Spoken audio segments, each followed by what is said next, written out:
سبيل الدموع سبيل مريح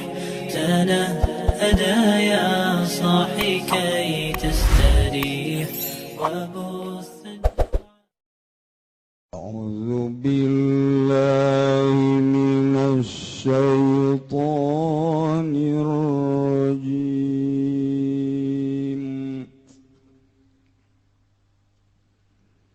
بسم الله الرحمن الرحيم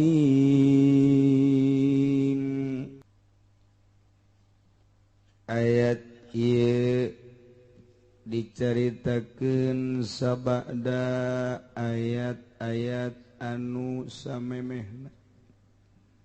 Di antarana ayat nu samemehna ya ayyuhalladzina amanu alaikum anfusakum.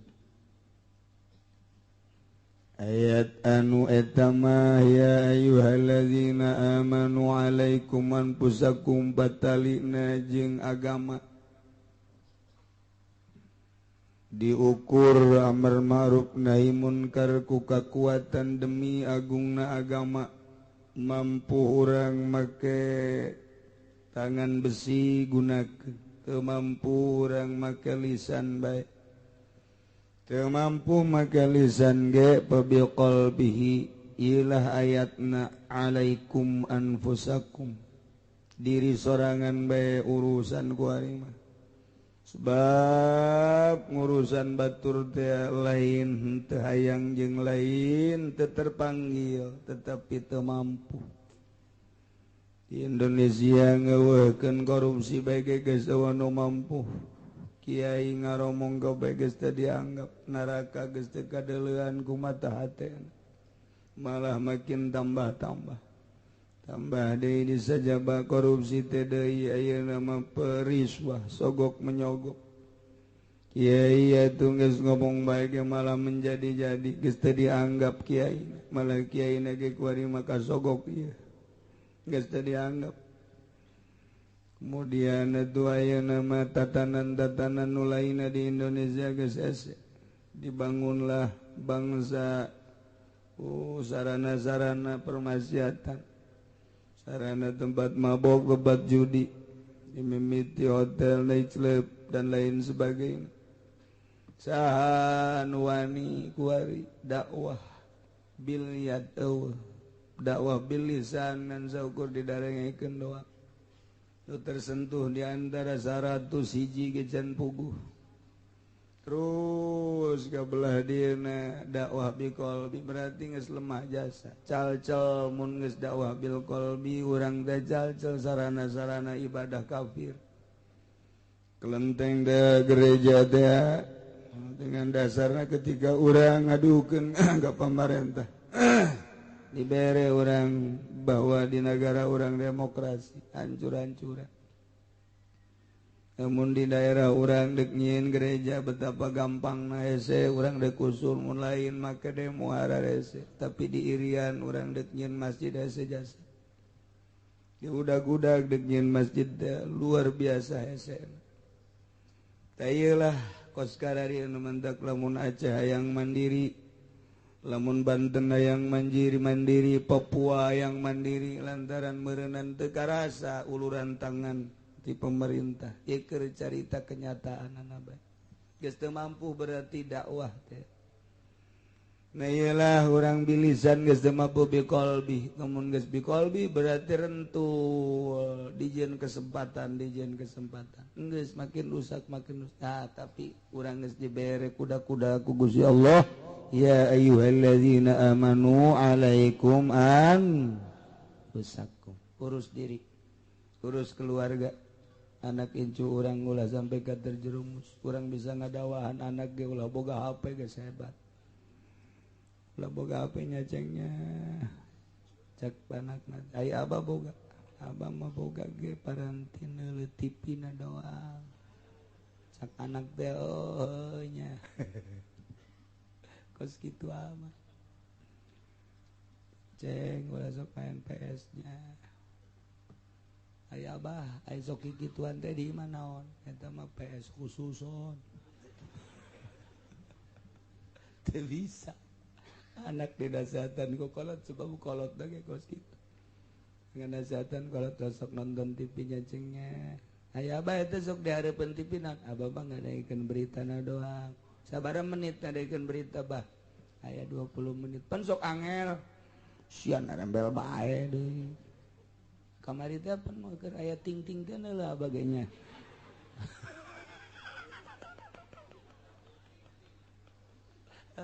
Sebareres mal bisa dinasehatan pamajikan dinasehatan tuh bisa ieu urang boro-boro ka batur pamajikan jeung anak teh geus jasa ngasehatan masyaallah ya akhir zaman jasa alaikum an pusaku ieu di akhir mah Sayyidina Abu Bakar cerik ge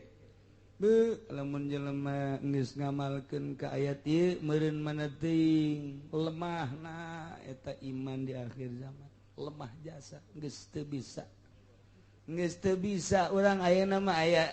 urang boga imah di dieu digigireun imah aya pos kamling di dinya aya nu maen gaple sapeuting geus teu bisa ngalarang-larang aca geus teu bisa ngalarang-larang aca barang di deuleu ku urang budak gandeng amat deuk dilarang di deuleu ku urang jajaro tah mah di tukangna aya lurahan paingan deuk ngalarang kumaha tuh teu bisa geus teu bisa di pangkalan ojek dirinya bari nungguan sewa nyana main gaple main remi saha nu bisa kos gitu teu bisa belah dituna aya nu mabok apa aya nu ngalarang geus teu mampu kuat masyaallah ieu geus lemah jasa berarti lemah jasa geus tinggal digunakeun ayat ieu alaikum an urusanana agama setelah ayat eta nu berhubungan jeung agama kuari Gusti Allah dek nyaritakeun ayat nu berhubungan jeung urusan dunia selalu kitu bae lamun nyaritakeun akhirat nyaritakeun dunia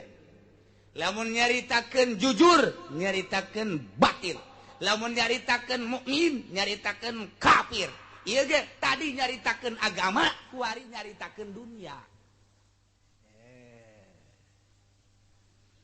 cuman ayat ieu mah hese jasa kaheseanana ti mimiti irobanana hese nomor kadua maknana hese nomor katilu hukumna hese iroban wa maknan wa hukman ayat ieu termasuk ayat anu pang hese-hesena di antara saquran tanyakeun coba ka urang emang hese cak urang teh lain eta bae pula mah hese kabeh lu kamari-kamari ge hese ai nanyakeun ka urang mah kabeh hese jadi nyaritakeun panghesena teh ieu adalah cak ahlina cak para mujtahid sehingga ayat ieu teh diperbandingkeun aya nu nerangkeun bahwa hukum nama tetep tapi ieu adalah lapan nama mansuh ayat ieu teh aya nu ngajelaskeun tetep hukumna jeung ayat tetep aya berbagai pandangan-pandangan para mujtahid wah ieu teh lain lalagan hese jasa sehingga dek dieun satu keputusan untuk dicerna ku masyarakat mujtahid teh supaya nikmat ieu memutuskan hukum aya ijma sepakat jang urang kuari nu mantak lamun Muhammadiyah cak jana teu meunang make ijma jeung kias cukup bae Al-Qur'an sodorkeun coba Al-Qur'an kita dibongkar kunyana makna-makna Al-Qur'an sehingga ngawujud jadi hukum sok rojong ku hadis Bukhari mampu henteu nyana cak nyana tuh kami mah eta nang Qur'an ge nang Ibnu Taimiyah ieu atuh Ibnu Taimiyah teh jelema teh lamun maneh nyokot paham ti Ibnu Taimiyah atuh kula ge nyokot paham ti Imam Syafi'i mantap naon goblok aing goblok-goblok sia tuh ieu jelemana aya mambung aing ge sieun ieu mah eueuh lah aya ge hiji dua sia bae tah nu ku aing digoblok nu aya lah cenah ulah make ulama tapi nyana make paham Ibnu Taim atuh urang ge mah tak naon embung make paham Ibnu Taimiyah lantaran nyana mah jadi Mu'tazilah atuh mantak naon deuk pake mazhab Imam Syafi'i. Lamun sia konsisten ulah make ulama ulah make ngomong-ngomong sasatu sia ku polo sia coba gitu atuh deuk make Quran ajina huga teu becus ya deuk ngabongkar Al-Quran mun aya di aing mah disoekeun we barewek aing greget jasa mah di Hambalaya di Tangerang baheula mah tentrem di Tangerang eueuh nu masinikeun tahlil eueuh nu masinikeun usoli aya ge di Tangerang mah di Jatigintung ge lah saperkecil geus pararaeh tah mah teh aku tsunami aya ge di Pandeglang baheula di Menes nu ngamasalahkeun teh aya ge belah dituna di Cipondoh Gondrong lah saeutik tah mah ka ditu tapi untuk kadieu mah Tangerang Kota Tangerang Barat Tangerang Timur kaditu Timur Utara eueuh nu ngamasalahkeun tahlil marhaba usoli kunut eueuh nu ngamasalahkeun tarawih sugan di ditu mah tarawih 20 hiji di 8 barang loba perumahan kuari nu ngeusina urang Jogja urang Jawa Timur urang seberang mulai sa masjid pas ini cek nu ieu 8 cek di 20 cek ieu 8 cek 20 timbul pas ini nu belah dieu kok make tahlilan segala udah mati mah mati aja kok pakai tahlilan segala itu bid'ah cek anu saurang teh bid'ah ya gua udah bid'ah aja lu jangan pakai ngomong-ngomong ntar gua sobekin lu mulut lu ribut di perumahan Tangerang mah tentrem Serang tentrem Pandeglang tentrem ieu mah satu suara didikan Sultan Maulana Hasanuddin Banten diteruskeun ku para ulama kos kieu yeuh ti baheulana ieu keur carita karuhun keur carita dalilna atuh jelas aya kitaban tinggal dibaca bae kuari geus ing harewos bae timbul dari PKS dan lain sebagainya mantak anak urang encan beunang ku Kristen mana uzubillah jeung ku Yahudi tapi eta tah PKS mah geus asup ka imah urang Wahabi Muhammadiyah Persis jeung sajabana masyaallah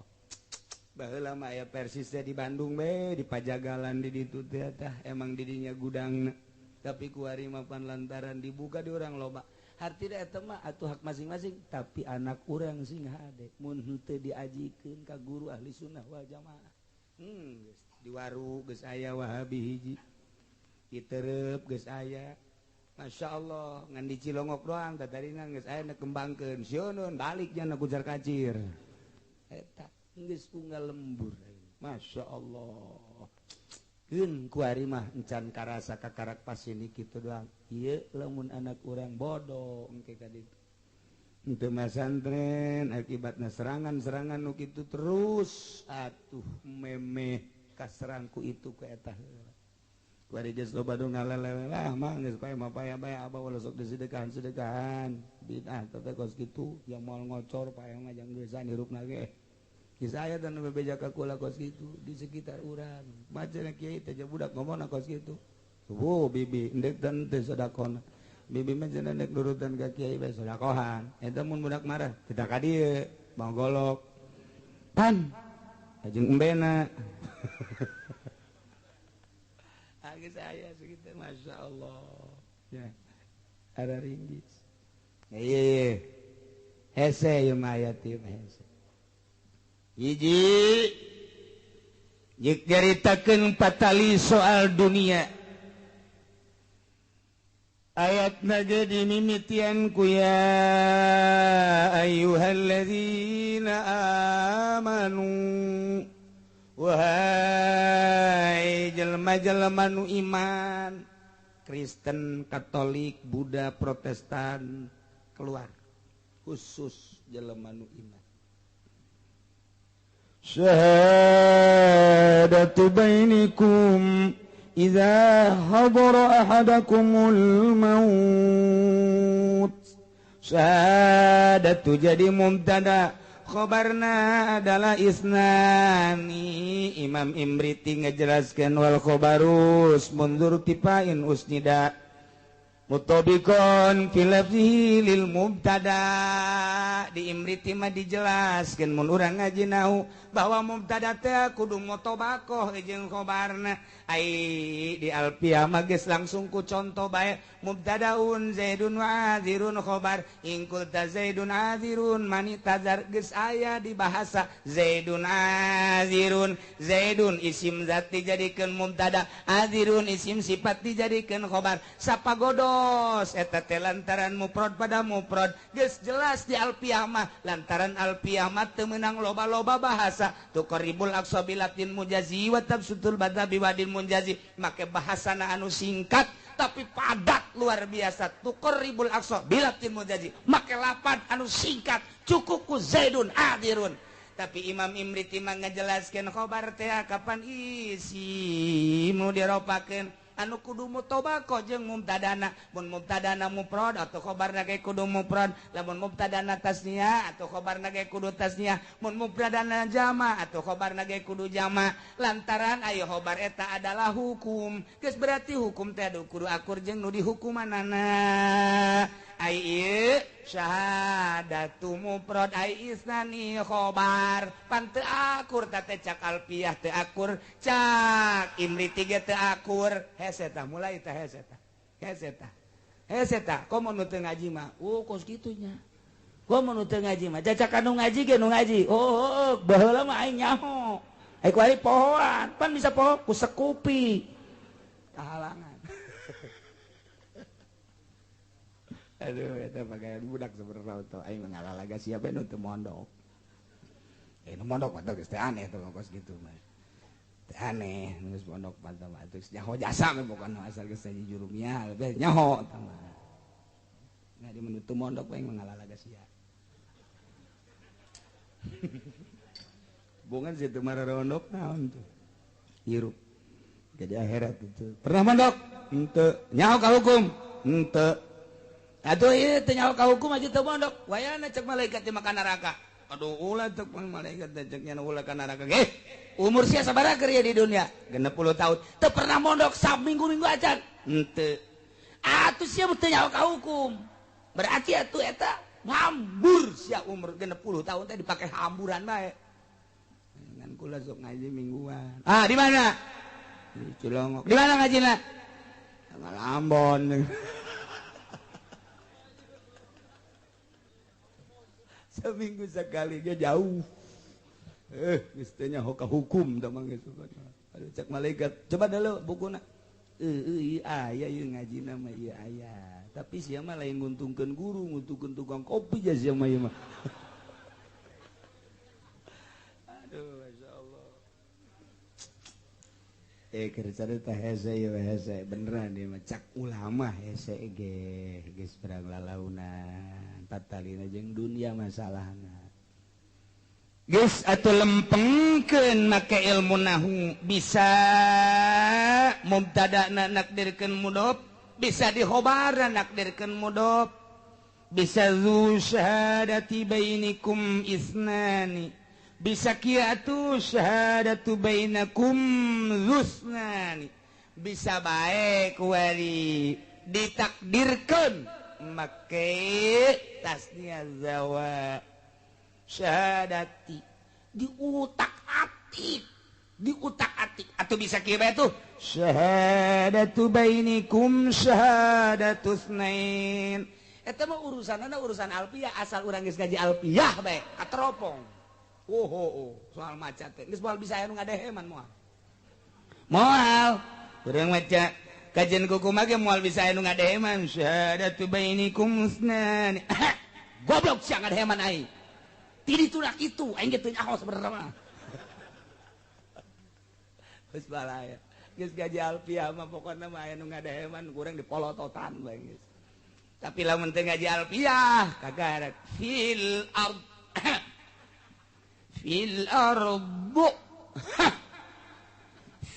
ardu goblok meureun aing ard sia dehem ardo sia dehem ardu sia dehem ieu mah kudu gelut ieu eta aing mah lain ngadeheman sia ngadeheman naon pugu aing mah keur batuk bohong sia pugu aing disalah-salahkeun ku sia mah ngaji mah asal teu ngaji nahu bae asal disalahkeun bae pugu batur batuk pasal salahkeun sebab teu boga anggeran Itu tak kuat, lamun ngadengen nu ceramah teh nu ceramah anu teu ngajinahu atuh kadenge jasa ku ceuli badeg dog ngajin. Badeg dog yang budak maca hadis baca Quran deuh aing arateul jasa ieu wakangan nasehatan batur babacaan ge teu cus. Beres kumaha? Eta teh badeg asal teu ngajinahu bae ge. Beda kurang tegep. Ieu kan tegep tuh syahadatu bainikum syahadatu tsnain bisa. Atawadhu syahadati bainikum isnan atawadhusnan bezusnain mangga lempeng hiji lempeng nomor kedua idopatna syahadah kana lapad baini anu asli nama kapan eta teh maedakeun kana umum berarti keseluruhan manusia tapi kulantaran diawali ku ya ayyuhalladzina amanu berarti eta awalan ayat ya ayyuhalladzina amanu teh geus nyaeutikeun kana idopatna syahadatu bainikum nu mantak dijelaskeun di dinyana sabenerna mah ieu bahasa ya ayyuhalladzina amanu teh khobarun tapi bimanal amri syahadatu bainikum teh ieu teh khobar tapi bimanal amri lamun geus aya bahasa khobar bimana amr berarti ieu teh majaz nu kos kitu ngaranna min itlaqil khobar wa yuratil amri berarti engke ieu kasupkeun kana majaz ngan majazna berjalan dina jumlah murakab berarti engke aya naon engke rahasiana eta teh lamun di dieu khobar nu dimaksud amr teh jol we ilmu bilaga hiji ngarogoh heula urusan majazna nomor kedua urusan ma'ani panjang carita geus beuki luhur bae can kaharti teu ngaji ge puyeng buku sia mah ngomong ngaji puyeng eta dibantak di dieu diberean lius ihid kudu nyaksikeun eta jelema jadi bahasa syahadatu bainikum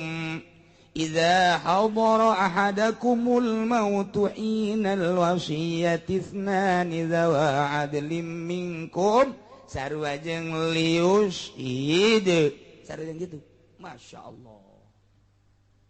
lain lalagan mah tuh ngabongkar kos kitu teh lain kudu otak urang idopat syahadat kana baina alal ittisa berarti teh ngajembarkeun pamilih hinana jadi badal tina lapad idza tawadharab nu mantak di mufradat ge ieu teh kus Kiai Jamal lantaran ku Kiai Jalaluddin lantaran ieu teh deuk dipetak-petakeun engke tina hasil mufradatna deuk dilempengkeun bahasana engke kanyahoan mubtada jeung khobar kanyahoan syarat jeung jawab kanyahoan engke antara sifat jeung mausufna engke kakarak dilempengkeun di maknaan engke asupna ieu maknana kana makna umum atawa khusus engke asup ilmu mantek hese ilmu mantek teh artina asal boga martil urang geus siap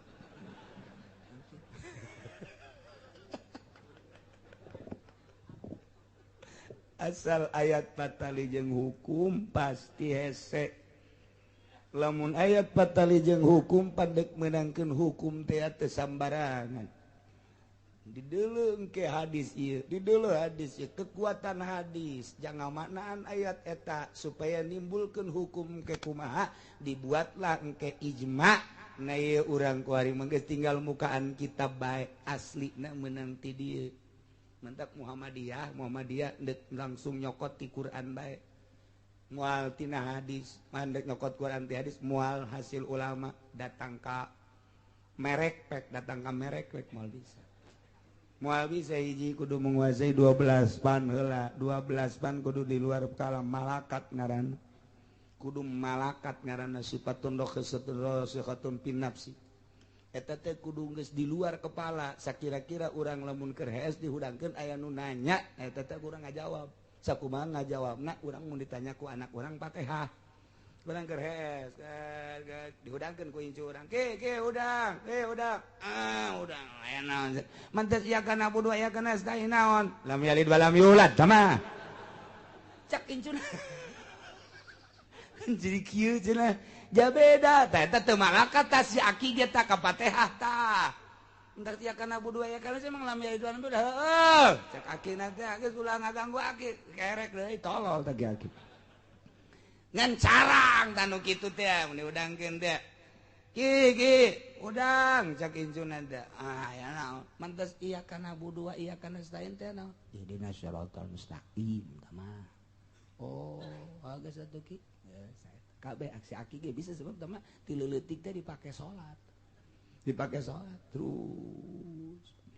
udang deh diudangkeun ki udang deh naon deh mantes ghairil maghdubi atuh tinggal walad dolin amin atuh ka ditunang geus beres jadi malakat teh kos kitu tah malakat teh kos kitu tah sakira-kira urang hees dihudangkeun bisa jawab 12 panteh kudu kos kitu lamun deuk nyokot hukum langsung ti Quran mana jelema ku hari nu mantak mujtahid geus tutup ge lantaran eueuh anu manjing ku hari kacaletot bae kalimat bae kacaletot engke naon kitu ngaran nahuna kacaletot sedengkeun kapan annahu ummul ulum wa sarfu abuha ilmu nahu indungna ilmu sorok adalah bapakna boga indungna doang mal anaka boga bapakna doang atuh gaceng doang dihijikeun ilmu nahu jeung ilmu sorok nah kakarak ngabijilkeun anak-anakna bisa maca kitab ngaranna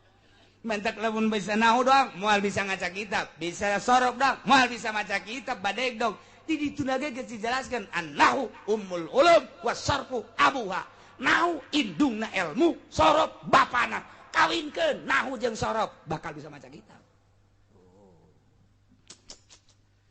ye dilempeng-lempeng heula ye lantaran ieu mah patali jeung hukum di dieuna deuk nyaritakeun hukum nu patali jeung dunia nu asal sabab nuzulna mah kieu hiji jelema ngaran budel agamana Islam pedagang ulung berangkat manehanana ti kota Madinah menuju Syria Syam lantaran pasar dunia saat eta adalah di negeri Syam Madinah Mekah nginduk kabeh ka Syam dengan demikian ti Mekah berangkat ke Syam ti Madinah berangkat ke Syam sakumaha Kangjeng ge harita ngadagangkeun harta Siti Khadijah berangkat ti Mekah untuk menuju Syam kitulah pasar dunia eta adalah mun kuari Singapura teh adalah pasar dunia lantaran di mana bae singgah di Singapura Amerika singgah di Singapura, Inggris singgah di Singapura, Jerman singgah di Singapura, Indonesia singgah di Singapura, malah dek ka Mekah ge ka Singapura heula. Datang ka teu ka Mekah balik di Singapura meuli kopi haji. Singapura. Haji Singapura. Tah ieu Singapura ye. Eta teh pasar dunia. Geus urang dek meuli nanaon teu kudu ka mamana ka Singapura aya kabeh. Nemantak nu sararugih di urang mah balanjana ge ka Singapura geus embungeun didoyong. Sapira doyong. Nu jualan ge urang Padang. Ngahargakeunana 150.000 aya jadina 20.000. Asal bisa nawarna bae Padang. Tapi dunia Indonesia mah dikuasai ku Padang, diakui Tanah Abang Padang, Pasar Baru Tanah Abang. Pagi Tanah Padang, wah beh Tanah Abang, di mana-mana orang Padang malulu. Iyalah, dari Singapura, eta ngarana pasar dunia di mana bae singgah di Singapura. Des, orang dek meuli ti mimiti nu murah datang ka nu mahal di Singapura ya. Nah ieu ge Syam, untuk di timur ada Syam. Budel berangkat dibarengan ku dua manusia. Hiji Tamim nomor kedua Ade Tamim jeung Ade adik kakak agamana Kristen Nasrani dina perekonomian eueuh masalah berangkat di samping nu sejen rombongan disebut kapilah nyana barengna budel beragama Islam jeung tamim oge jeung adai. Bila nu sajan ya loba berangkat sampai di tengah perjalanan sebelum sampai ke Syam maka budel muriang panas.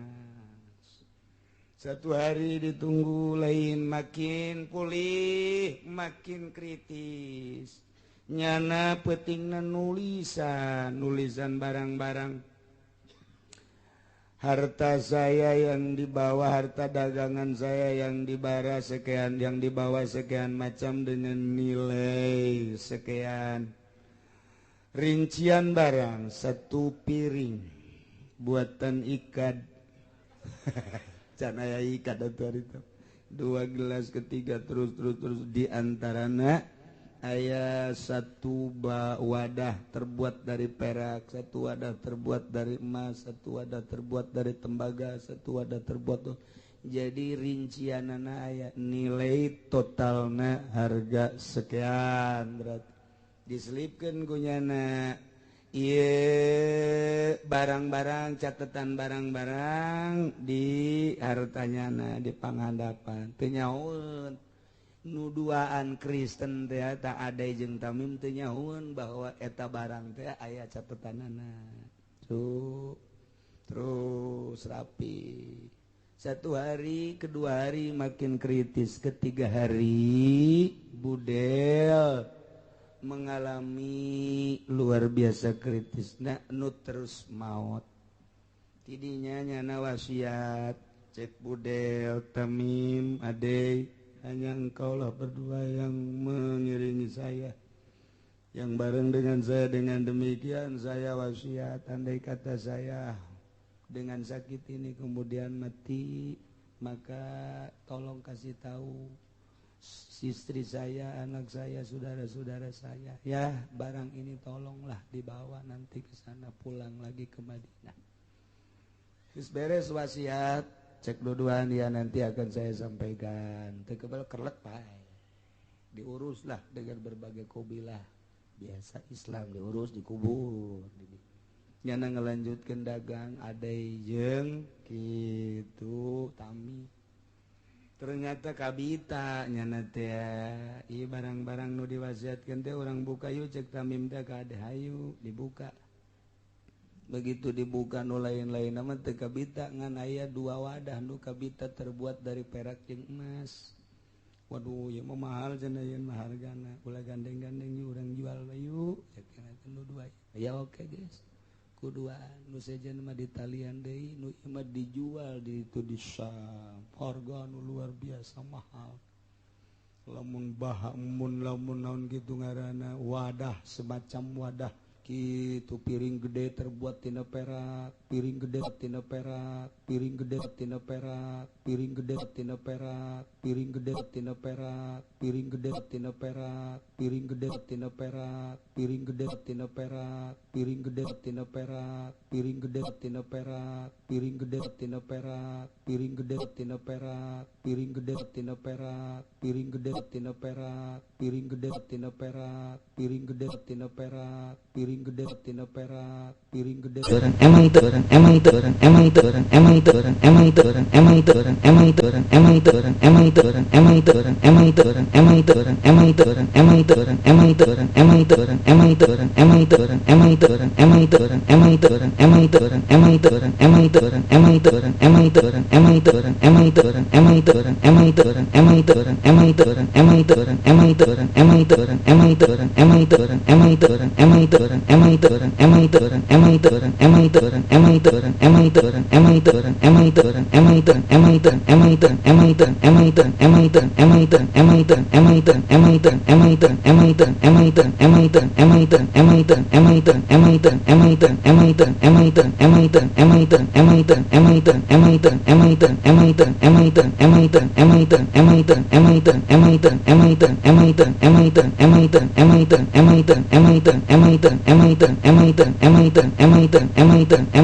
tuh emang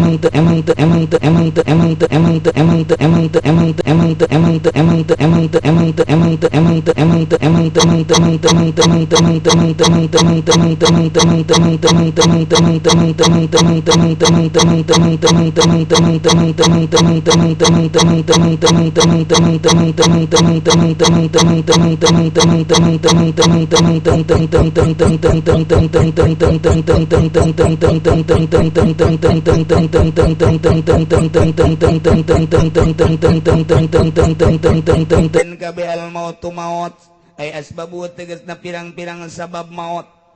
ketika manehanana geus ngalami sabab-sabab maut gering misalna kena musibah naon bae misalna hinal wasiat dina nalika wasiat manehanana ngawasiatkeun meme mautna soal harta bandana eta teh kudu aya saksi-saksina itsnani zawa adlim minkum dua manusia na teh disipatan ku zawa adlin anu araradil minkum diantara ranjeun kabeh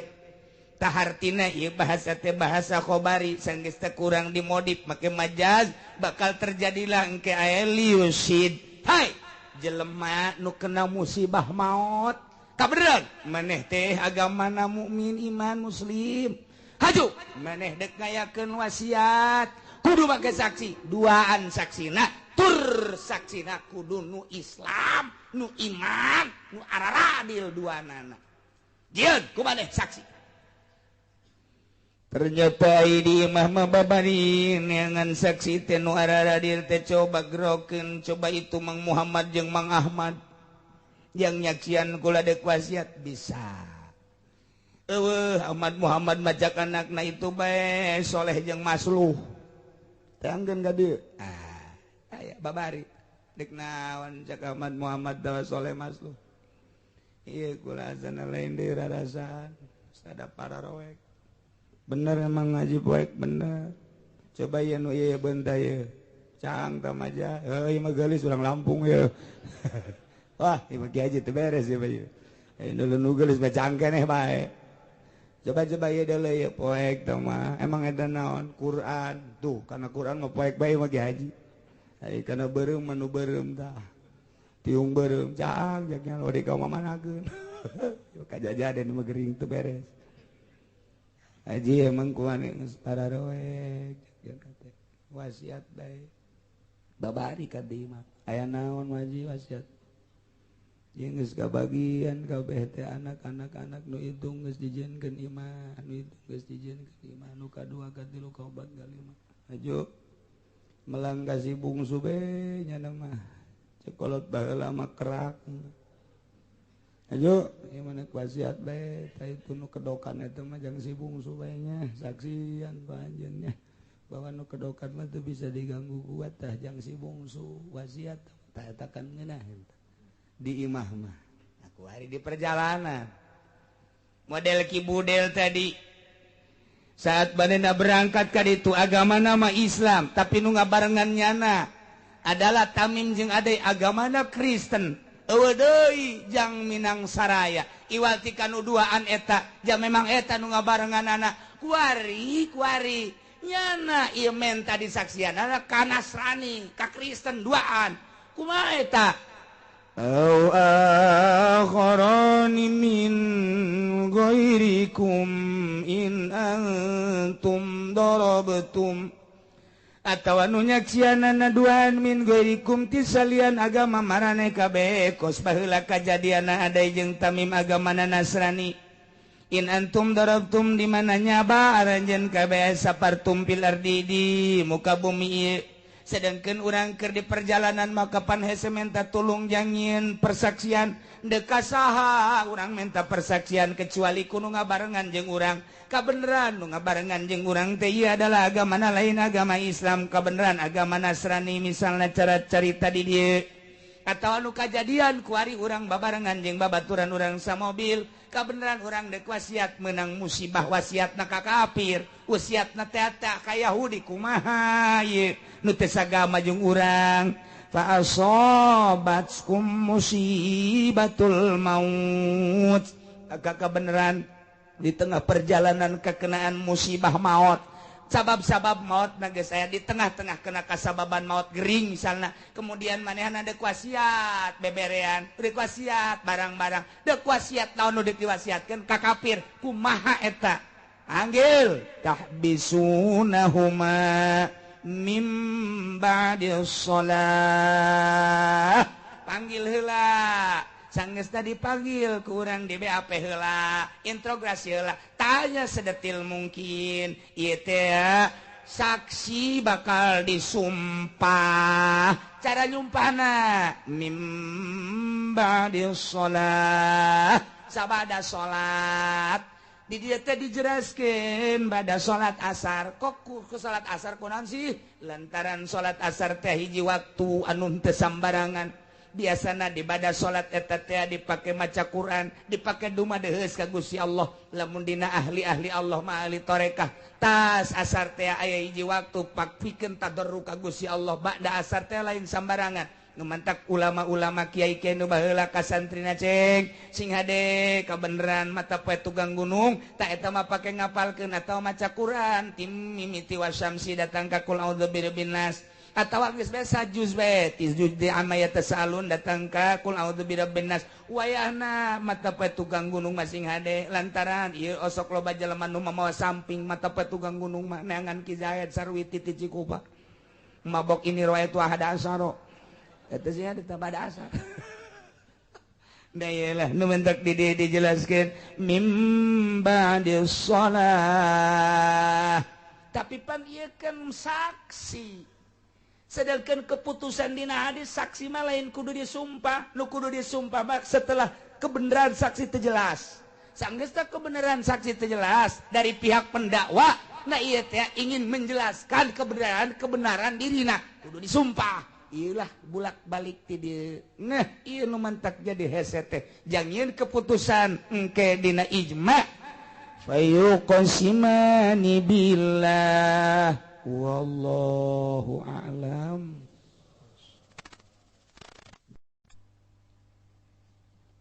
Ayat ieu dicaritakeun sabada ayat-ayat anu samemehna